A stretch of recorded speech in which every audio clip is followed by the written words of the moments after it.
Morning everyone. आज की class में हम पढ़ेंगे इमेज फॉर्मेशन के केसेस कॉन्केव लेंसेज के, है ना। तो सबसे पहले आप लोग कल जैसा टेबल बना लीजिए। तो टेबल के सबसे पहला कॉलम में क्या होगा, सीरियल नंबर। उसके बाद क्या आता था अपना, याद करो, पोजीशन ऑफ ऑब्जेक्ट। पहले ऑब्जेक्ट के बारे में बताएंगे, फिर इमेज के बारे में, पोजीशन ऑफ ऑब्जेक्ट।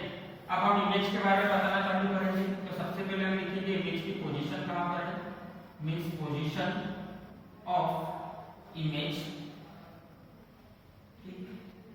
उसके बाद हम क्या लिखते हैं, size of image,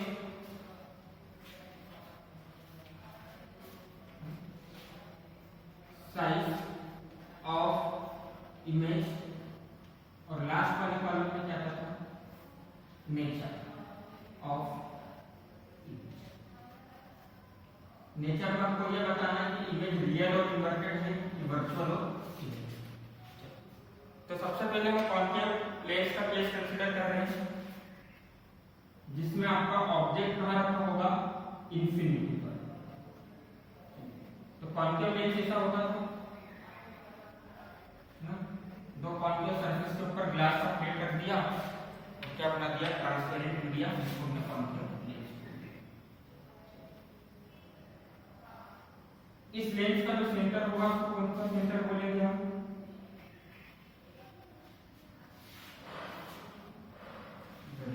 optical centre. ठीक, अच्छा, पहला सर्कल ये वाला बन रहा है, पहला स्फीयर ये वाला बन रहा है। तो यहाँ पर क्या आएगा, इस स्फीयर का जो सेंटर होगा उसको हम क्या बोलेंगे, 2f1, और इसको क्या बोलेंगे हम, f1। सिमिलरली यहाँ पर फिर क्या आ जाएगा, f2, और इधर क्या आ जाएगा, ट्वाइस ऑफ f2। क्लियर है सबको।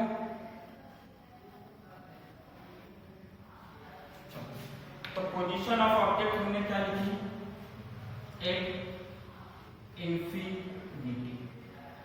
अच्छा, इंफिनिटी से लाइट रे कैसे आती है, अगर मैं आपसे पूछूं तो इंफिनिटी से लाइट रे कैसी आती है, कौन सी एक्सिस पे पैरेलल आती है,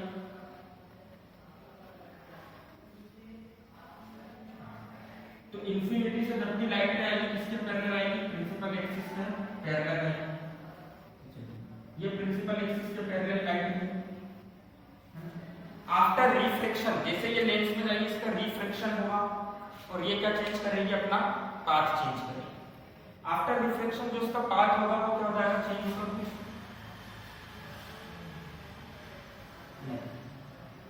याद करो कॉन्केव लेंस है, इसके लिए जब फोकल लेंथ बताएगी तब क्या होता है, कि आफ्टर रिफ्लेक्शन ये ऐसी चली जाएगी।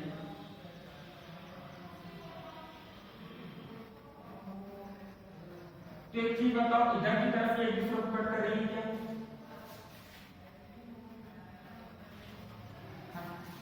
तो अगर मैं इसको पीछे की तरफ एक्सटेंड करता हूं, तो पीछे की तरफ एक्सटेंड करूंगा तो ये किसी एक पॉइंट को कट करेगी। इसको भी मैं एक्सटेंड करता हूं पीछे की तरफ, तो ये भी क्या करेगी,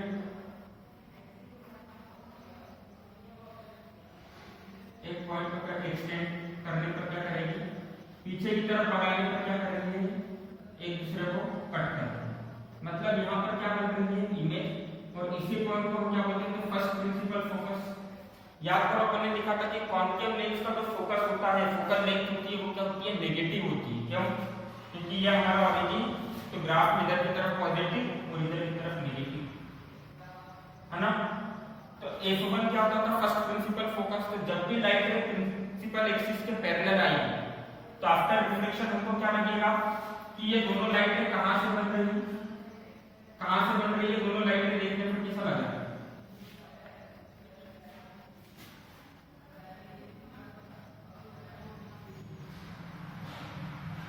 ऐसा लग रहा है ना कि दोनों लाइटें कहां से बन रही है, फर्स्ट प्रिंसिपल फोकस से बन रही है, जिसको हम क्या बोलते हैं, f1। क्लियर है सबको। चलो, पोजीशन ऑफ इमेज क्या हो जाएगी, eight f1। Size of image क्या हो जाएगा, बहुत बड़ा बन रहा है तो पॉइंट साइज बन रहा है,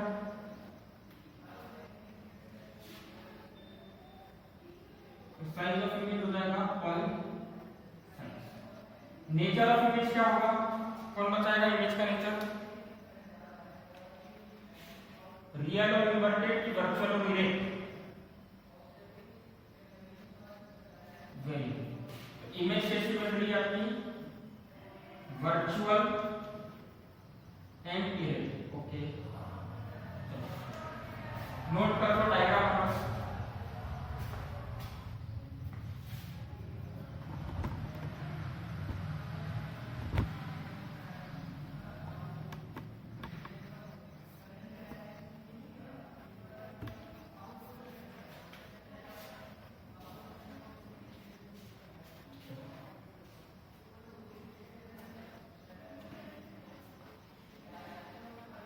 कर दो रफ, बाकी सबने भी लिख लिया।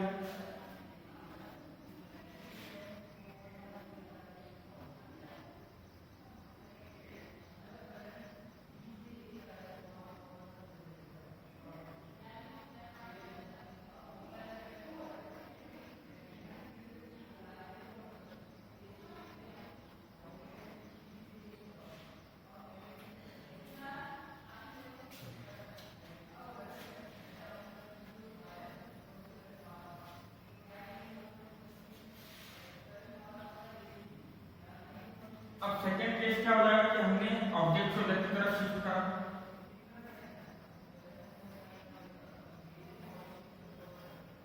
तो ये तो हमारा क्या हो गया, कॉन्वेक्स कॉन्केव लेंस हो गया। ठीक है, इस लेंस का जो सेंटर होगा उसको हम कौन सा सेंटर बोलेंगे,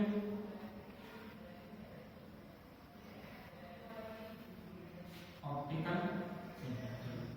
तो यहाँ पर मैंने बोल दिया, यहाँ पर है f1, ये रही हमारी 2f1, this is f2 and this is 2f2। ठीक है, इतना क्लियर है सबको। अब मान लो मैंने ऑब्जेक्ट को रखा है, मेरा ए बी ऑब्जेक्ट है जिसको मैंने रखा है 2f1 और f1 के बीच में। कहां पे रखा है, 2f1 और f1 के बीच में। तो सबसे पहली लाइट मैंने क्या करा, यहां से प्रिंसिपल एक्सिस के पैरेलल पहुंचाई, तो आफ्टर रिफ्लेक्शन क्या होगा, ये कुछ ऐसी चली जाएगी। और जब मैं इसको पीछे की तरफ एक्सटेंड करूंगा तो ये कहां पे कट करेगी,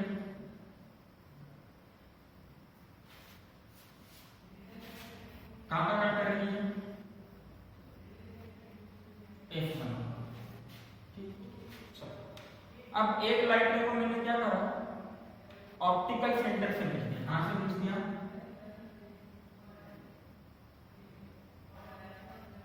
एक चीज बताओ, अगर लाइट ऑप्टिकल सेंटर से जा रही है तो उसके पाथ में कुछ चेंज होगा क्या,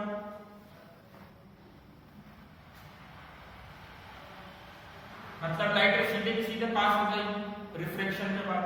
तो एक चीज बताओ, आगे की तरफ ये दोनों लाइट कहीं एक दूसरे को कट कर रही है,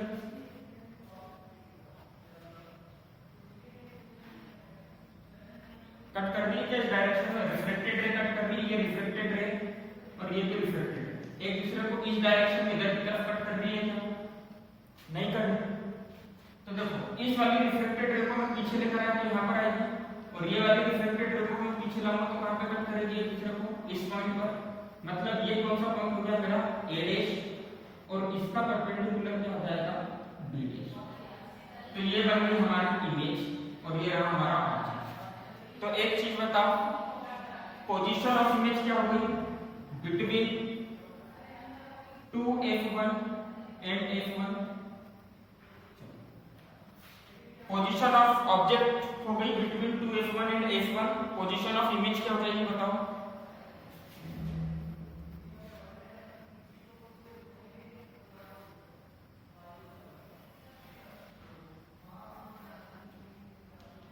पोजीशन ऑफ इमेज क्या हो जाएगी, कौन बताएगा, f1 और किसके बीच में आ रही है,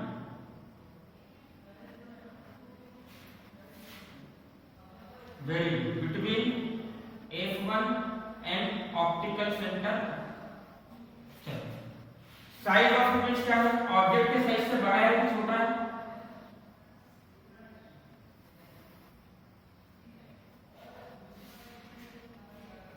ऑब्जेक्ट इतना बड़ा, इमेज इतनी छोटी, मतलब इमेज का साइज क्या है, ऑब्जेक्ट के साइज से छोटा। तो जब भी साइज छोटा होता है तो हम कौन सा वर्ड यूज करते हैं, डायमेंशन। ठीक है। नेचर ऑफ इमेज क्या रहेगा, रियल और इन्वर्टेड की वर्चुअल और इरेक्ट।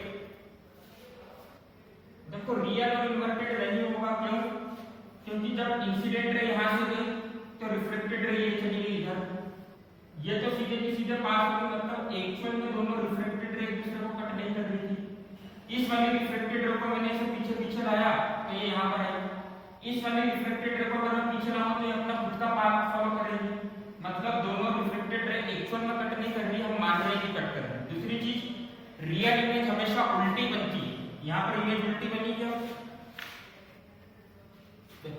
अगर ये ए बी था तो इसकी इमेज कैसी बनी है, ए डैश बी डैश, मतलब इमेज बिल्कुल सीधी बनी। तो जब भी इमेज सीधी बनती है उसको हम कौन सी इमेज बोलते हैं,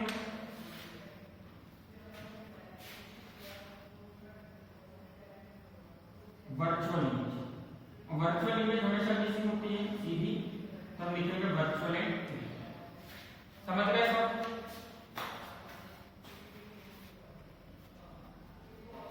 लिख लो इसको।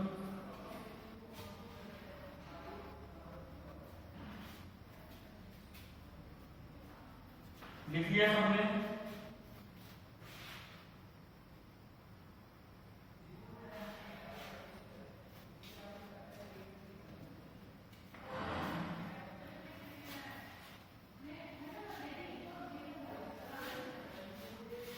अब देखो इसके पहले हमने पढ़ा था मिरर फॉर्मूला, अब आज हम पढ़ेंगे लेंस फॉर्मूला। ठीक है,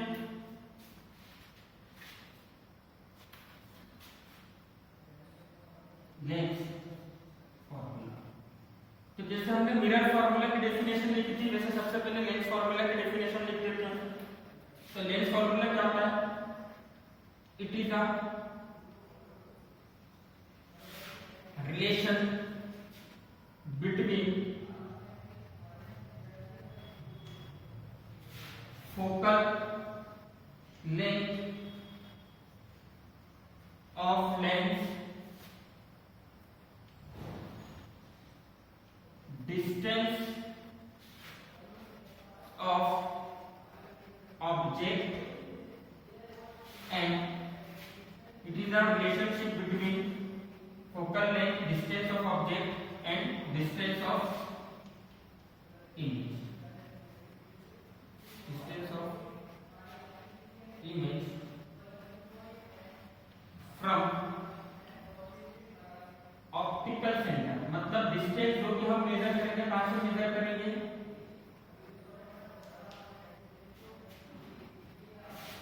तो लेंस फॉर्मूला होता है 1/f = 1/u minus 1/v। Mirror फॉर्मूले में देखो ये दोनों प्लस होता था, 1/u प्लस 1/v होता था,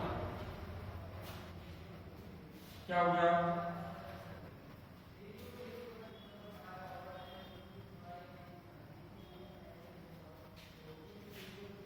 क्या हो गया,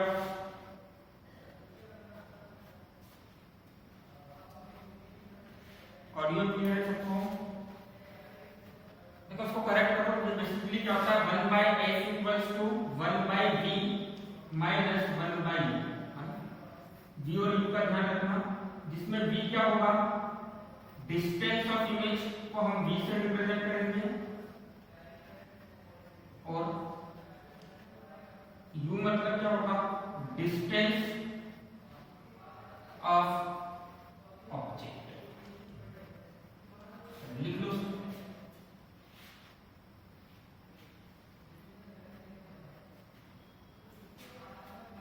विजिबल नहीं है,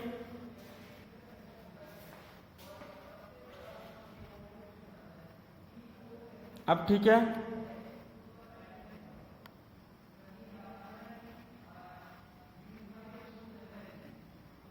लिख लिया।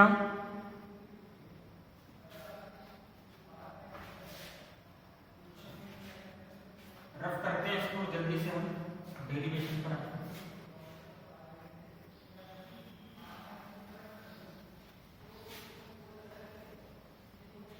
देखो मिरर फॉर्मूले के जैसे डेरिवेशन है इसका, सबसे पहले हमने क्या कंसीडर करा, एक लेंस बना देते हैं।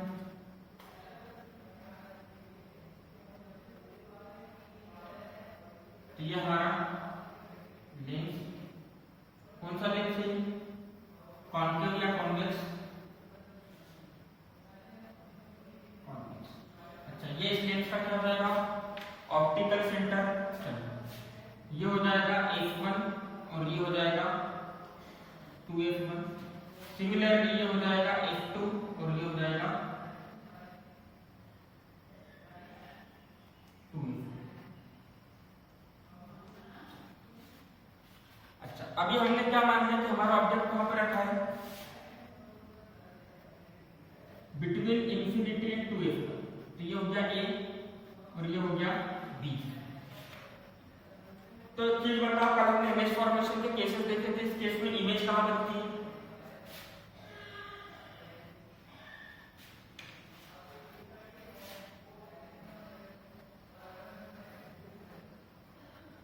कहां बनती है इस केस में इमेज?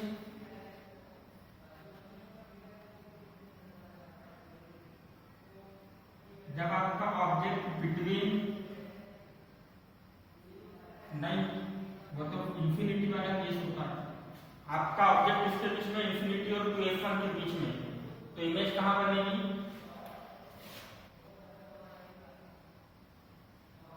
नहीं f2 पे नहीं बनेगी। f2 पे तो कब बनती थी इमेज, जब आपका ऑब्जेक्ट कहां पर रहता था,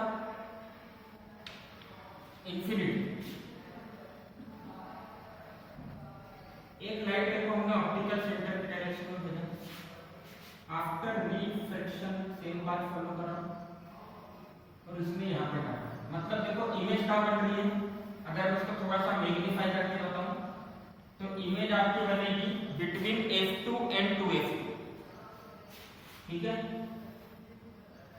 कहाँ बनेगी आपकी image, between f2 and 2f2।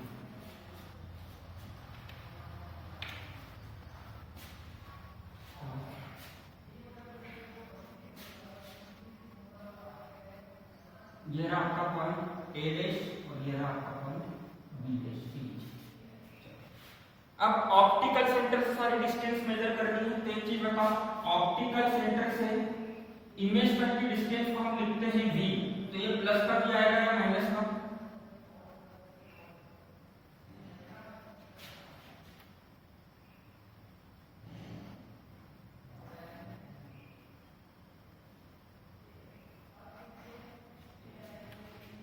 एक चीज याद करो, हम ग्राफ वाला कंसीडर करते थे साइन कन्वेंशन। मतलब ऑप्टिकल सेंटर को हम मान लेंगे ओरिजिन, तो ओरिजिन से राइट साइड में पॉजिटिव, ओरिजिन से लेफ्ट साइड में नेगेटिव। तो एक चीज बताओ, इमेज कहां बन रही है, ओरिजिन से राइट साइड, मतलब ये डिस्टेंस क्या होगी, पॉजिटिव।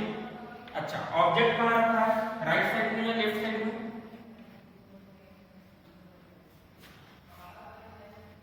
तो ऑब्जेक्ट की डिस्टेंस क्या हो जाएगी, नेगेटिव, तो इसको हम क्या लिखेंगे, माइनस। अच्छा, इसको हम फोकल लेंथ बोलते थे, तो ऑप्टिकल सेंटर से यहां तक की डिस्टेंस को हम क्या बोलेंगे, स्मॉल a। क्लियर है सबको? अब देखो, सबसे पहले मैं कौन से दो ट्रायंगल की बात करने जा रहा हूं, इसकी ए बी ओ और ये दिख गया सबको triangle A B O and A dash B dash. Clear है सबको? ट्रायंगल दिख गया, समझ में आ रहा है ट्रायंगल? देखो ए बी ओ, तो एक ट्रायंगल ये रहा, ए डैश बी डैश ओ, तो एक ट्रायंगल ये रहा, है ना। चलिए, इसको हमने बोल दिया θ1 और इसको हमने बोल दिया θ2। अच्छा, ऑब्जेक्ट हम क्या मानते हैं कि ऑब्जेक्ट प्रिंसिपल एक्सिस पे कैसा रखा हुआ, परपेंडिकुलर, मतलब ये एंगल कितना होगा, 90 डिग्री, और इमेज भी कैसे बन रही, परपेंडिकुलर, मतलब ये एंगल भी कितना होगा, 90। क्लियर? तो देखो मैं यहां पे लिखने जा रहा हूं, in triangle A B O and triangle A dash B dash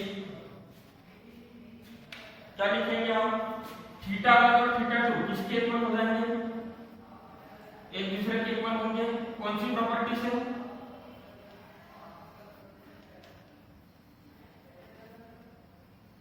very good, vertically opposite angle वाली प्रॉपर्टी से। अब देखो यहां पर हम क्या लिख सकते हैं, ये भी 90 डिग्री और ये भी 90 डिग्री, तो मैं लिख सकता हूं angle B is equals to angle B dash, और दोनों कितना डिग्री है, 90 डिग्री। तो हमने क्या लिख दिया, therefore triangle ABO is similar to triangle A dash B dash. और जब भी दो ट्रायंगल सिमिलर होंगे उनकी करस्पॉन्डिंग साइड का रेशियो क्या होगा, सेम होगा। मतलब AB divided by AB dash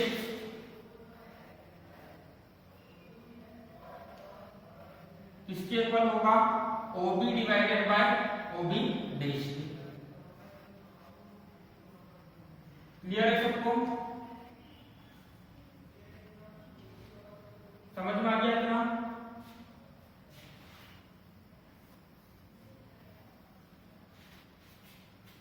चलो इसको हमने क्या बोल दिया, फर्स्ट इक्वेशन, है ना। अब देखो यहां पर हम बात करेंगे दूसरे ट्रायंगल की, तो हमारा दूसरा ट्रायंगल क्या हो जाएगा, देखो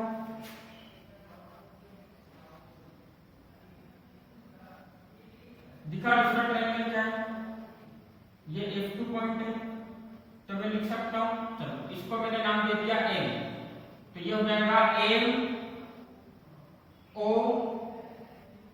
MOF2। दिख रहा है ट्रायंगल MOF2, मतलब कौन से ट्रायंगल की बात कर रहा हूं, ये वाले ट्रायंगल, इस वाले ट्रायंगल की बात हो रही है ना, MOF2। तो ये वाले एंगल को हम क्या बोलने जा रहे हैं, θ3। क्या बोल दिया हमने इसको, θ3। और इसके वर्टिकली अपोजिट वाले एंगल को क्या बोलेंगे हम,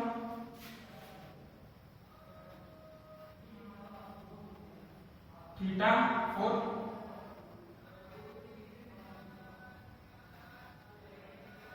समझ गए सब? चलो तो अभी दोनों ट्रायंगल के लिए सेम चीज लिखनी है, तो हम लिखने जा रहे हैं in triangle MOF2 and triangle A dash B dash F2, है ना। देखो ये ट्रायंगल किस तरह अलग से बना देता हूं, जिसको नहीं समझ में आया, तो ये हो जाएगा O, ये हो गया M, ये हो गया F2,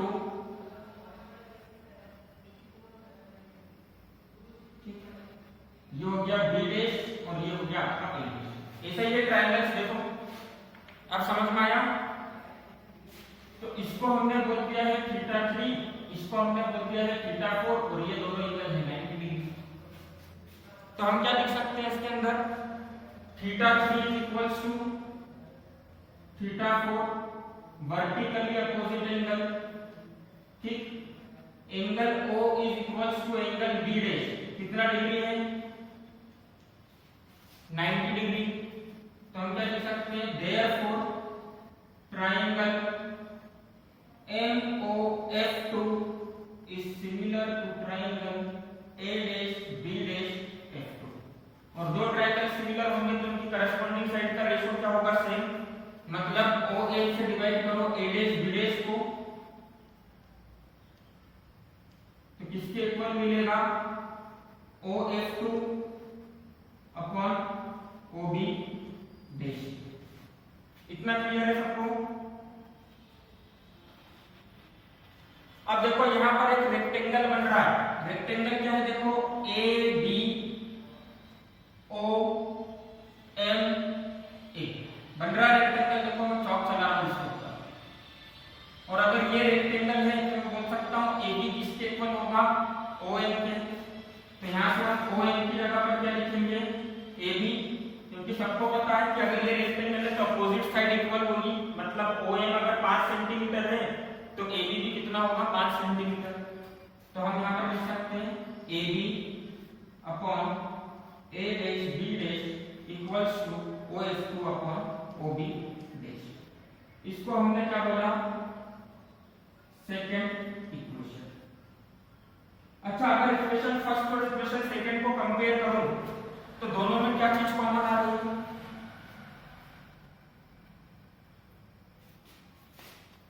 दोनों में क्या चीज कॉमन आ रही है? देखते बताओ क्या A B upon A dash B dash दोनों में कॉमन आ रहा है। तो इस वाले A B upon A dash B dash की जगह हम क्या लिखने जा रहे हैं? O B upon O B dash. तो ये वाले A dash A B upon A dash B dash की जगह पर क्या लिख दिया मैंने? O B upon O B dash, और यहां पर अलग से क्या लिखा हुआ है? O F two upon O B dash. जल्दी से ये वाला क्वेश्चन लिख लो इतना, है ना, फिर हम आगे बढ़ते हैं।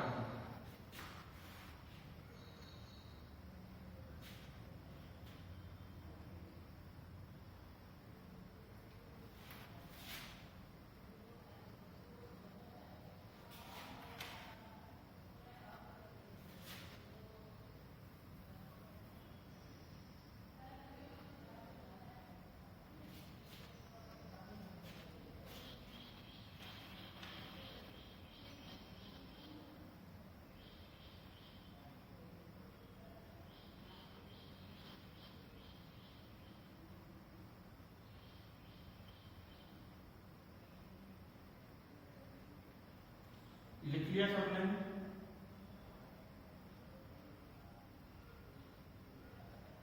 एक सेकंड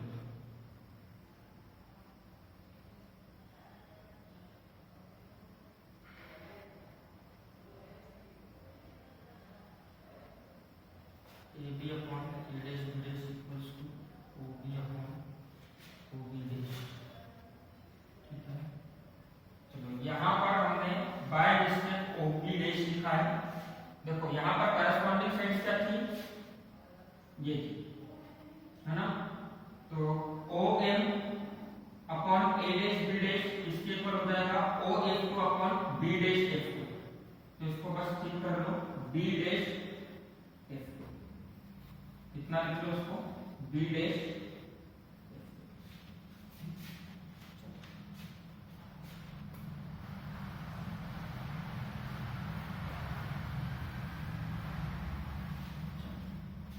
अब देखो हम इसको सॉल्व करेंगे तो OB की जगह पर हम क्या लिख सकते हैं? O से लेकर B, मतलब ऑप्टिकल सेंटर से ऑब्जेक्ट तक की distance.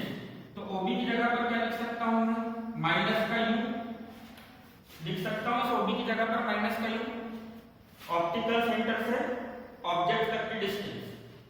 O dash OB dash की जगह पर क्या लिख सकता हूं? जब ब्लैक बोर्ड जैसे खराब है ना तो डैश मत समझो। चलो OB डैश, OB डैश मतलब क्या होगा? ऑप्टिकल सेंटर से इमेज तक की डिस्टेंस। क्या लिखना है इसको?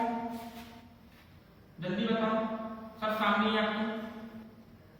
V, very good, equals to का साइन OF2, ऑप्टिकल सेंटर से प्रिंसिपल फोकस तक की डिस्टेंस। तो इसको क्या लिख रखा है हमने? प्लस का F। ठीक है, इतना समझ में आ गया। अब देखो ये डिस्टेंस समझने के लिए हमको थोड़ा सा दिमाग लगाना पड़ेगा। आपसे पूछा क्या है? B डैश F2, मतलब आपसे ये वाली डिस्टेंस पूछी, तो ये वाली डिस्टेंस किसके इक्वल हो जाएगी? O से लेके B डैश तक की डिस्टेंस, उसमें से क्या माइनस कर दूं? OF2 को, ये पूरी निकाल लूं और उसमें से इतने को हटा दूं। पूरी मेजर कर लिया और उसमें से इतने को माइनस कर दिया।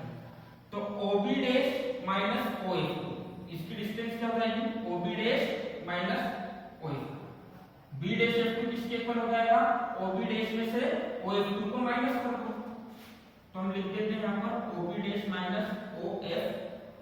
चलो, तो ये हो जाएगा minus U divided by B equals to F OB dash, O से लेके B डैश तक की डिस्टेंस मतलब V, चलो माइनस OF2 मतलब F। अब क्या करना है? जैसा हमने पिछली बार करा था क्रॉस मल्टीप्लिकेशन, इसको इधर पहुंचा दो और इसको इधर पहुंचा दो, तो क्या हो जाएगा? Minus U V minus F, चलो V इंटू F क्या हो जाएगा? V। माइनस U का प्लस V में मल्टीप्लाई करेंगे, क्या हो जाएगा? माइनस का UV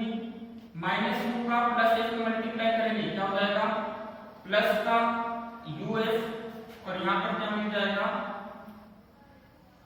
वीएफ। क्लियर है सबको? इतना समझ में आ गया? अब इन तीनों टर्म को हम क्या करेंगे यूवीएफ से डिवाइड कर देंगे। इन तीनों टर्म को हमने क्या करा यूवीएफ से डिवाइड कर दिया। हम इसके लिए लिख रहे हैं divide by UVF both sides. दोनों तरफ इससे डिवाइड कर दो यूवीएफ से डिवाइड कर दो तो ये क्या हो जाएगा माइनस ये हो जाएगी minus U V divided by U V F. ये क्या हो जाएगा plus U F divided by U V F और ये क्या हो जाएगा equals to V F divided by U V F. चलो माइनस का यूवी और यूवी कैंसिल तो क्या बचा माइनस का 1 डिवाइडेड बाय एफ। यू से यू कैंसिल एफ से एफ कैंसिल क्या बचा प्लस का 1 बाय यू। यहां का कैंसिल होगा v से v कैंसिल f से f कैंसिल क्या बचा 1 बाय u। ठीक है अब माइनस के 1 बाय f को उधर ले जाओ तो किसका हो जाएगा प्लस का तो ये हो जाएगा 1 by v is equals to 1 by u plus 1 by f। अब हमने नेक्स्ट फार्मूला क्या देखा था 1 by f equals to 1 by v minus 1 by u मतलब इस प्लस के 1 बाय u को इधर पहुंचा दो तो ये क्या हो जाएगा 1 by f is equals to 1 by v minus 1 by v। ठीक है इसी को अरेंज करके हम ऐसा लिख सकते हैं 1 by f is equals to 1 by v minus 1 by v। तो ये आपका क्या हो गया है नेक्स्ट फार्मूले का डेरिवेशन हो गया है। इसी के साथ में हमारा ये चैप्टर यहीं पे कंप्लीट होता है क्योंकि पावर ऑफ लेंस हम ऑलरेडी पढ़ चुके हैं। कल की क्लास में हम इस चैप्टर के कुछ न्यूमेरिकल्स करेंगे तो आप इन फॉर्मूलेस को अच्छे से पढ़ के आना इमेज फॉर्मेशन के केसेस को अच्छे से पढ़ के आना। ठीक है तो आज की क्लास हम यहीं पर एंड करते हैं। Bye everyone have a good day.